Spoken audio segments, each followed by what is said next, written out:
If My People Bible Reading, Part 97, the book of Proverbs, written primarily through Solomon, King Solomon, and Agur and Lemuel. The last, I think, two chapters, 30 and 31. The Proverbs. Um, Complaints already. This is like a number of other books that Yahweh is not in it. Just sayings from Solomon. Okay, corrective understanding. The entire book is about Yeshua.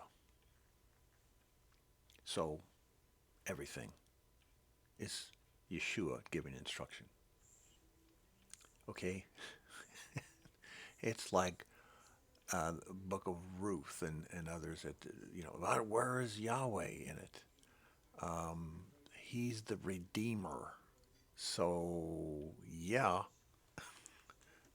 for the theological pastors who say this and teach their congregations this, and they're pastoring churches, having no clue about how the Bible was written and by who and about what. So for the 1 millionth time, that's why we wrote this commentary. We just don't see it out there, and so, am I a Christian? People ask. Yes. Has Christian name been stolen? We live in an interesting time. For instance, yes, the Christian name has been stolen. There are thousands of Christian denominations throughout the world who do not believe in Yeshua at all. Do not believe that. Do not believe that he rose from the dead. Okay? So it's been stolen. Hebrew roots. There's 10 or 15 or 30 different kinds now. So, same thing that happened with the. So, Hebrew roots' name is being stolen. Orthodox Judaism hasn't changed a bit. Do not believe in Yeshua. Do not believe in the wise sayings of Solomon. They make it up on their own now through Kabbalah and ritualism and sorcery, wizardry, magic, mysticism. Only listening to the sages who make a name for themselves. Um, we live with Democrats and Republicans in the United States. Are they Democrats today? No, they do not believe in a democracy. They believe if they don't get what they want, you tear it up and start all over. That's not the definition of a Democrat. Don't know who that is. That's anarchism.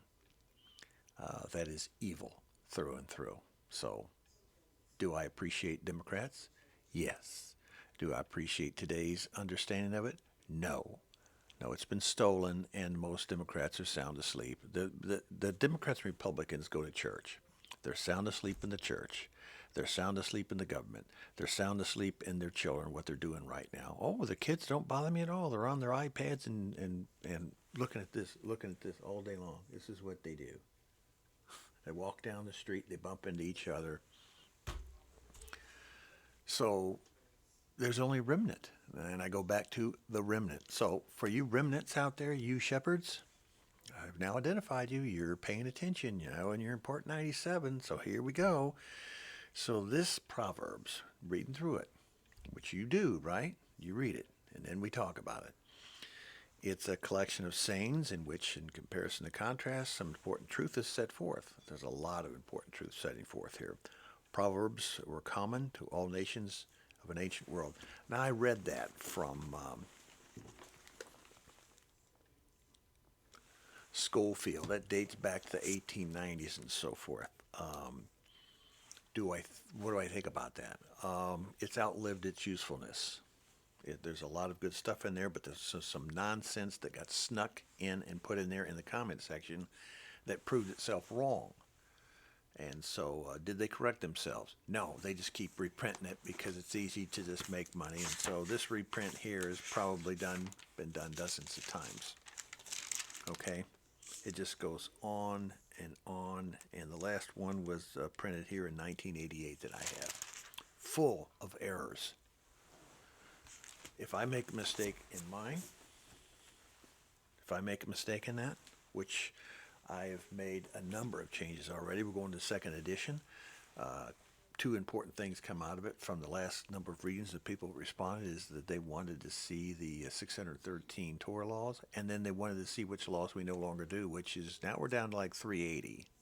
There's only 380 laws that make any sense that we're responsible for doing it because the newer and better laws, the 1050 commands, Torah commands, came out, and guess what? The author of both is Yeshua. He did it intentionally. He wanted to give them something that they could walk through because they were stubborn, stiff-necked individuals back in those days. And then he came through his advent and he brought a newer and better covenant, and he's the one that said it.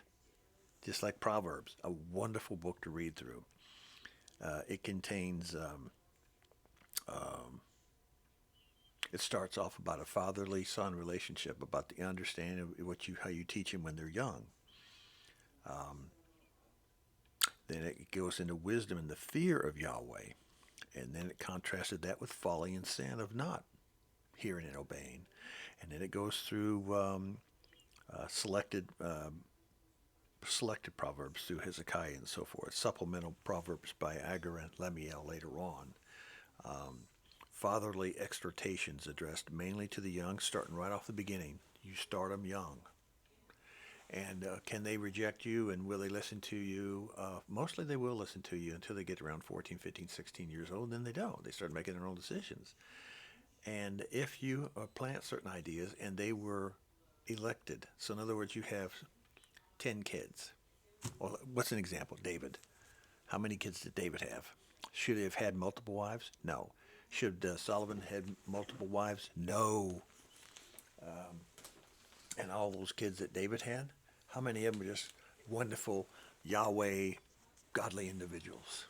Not many, including Solomon. Solomon was way up there, but look how he started and look how he failed. What's the difference between Solomon and David? David repented every single time.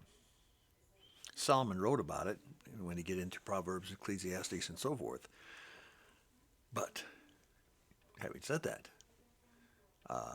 he continued on with his life, and he didn't repent as nearly as much as his father did.